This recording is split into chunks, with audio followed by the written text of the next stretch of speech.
Gary says, hey guys, in my agency, I'm doing a web design and find clients keep on changing things, which causes a big headache in the development process. And I often forget things, which means I forget to charge extra.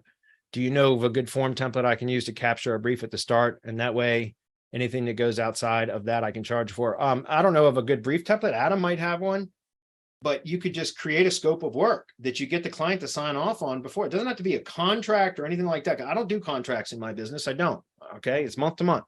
If I'm performing well, you're going to pay me, period.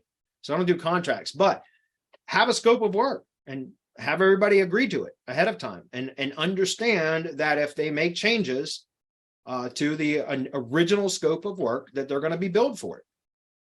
Get that in agreement right up front. I was talking to a mastermind member, or maybe it was a link building prospect or whatever. Anyways, I was on a Zoom call earlier this week, and I was talking about what called in the military, they call it missions creep, right? But in our industry, they call it scope creep.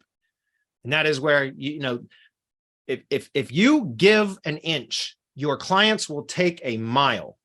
Trust me, if you allow them to get away with, hey, can you just do this? And yeah, no problem, I'll take care of it for you. You can't do that, man. Treat your business like an attorney treats his time, right? You can't ask an attorney, for anything without them. It's billable time, at least 15-minute increments, right?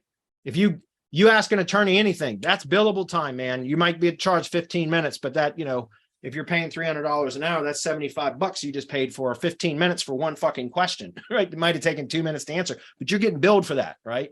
Then you kind of got to do that with clients too, guys, because again, if clients will, and I don't know that they're doing it to be malicious. Like, I just think that they think that, oh, it's no big deal. I'll just ask them to do this, or I'll ask them to do that. And we oftentimes, because we're nice, whatever, we want to just do it. And it's probably more hassle to ask them to pay for it than it is to just do what they asked.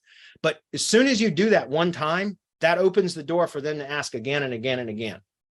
Okay. So that's why you got to be vigilant about that shit, man. Treat your time the way an attorney treats his. Don't do that, right?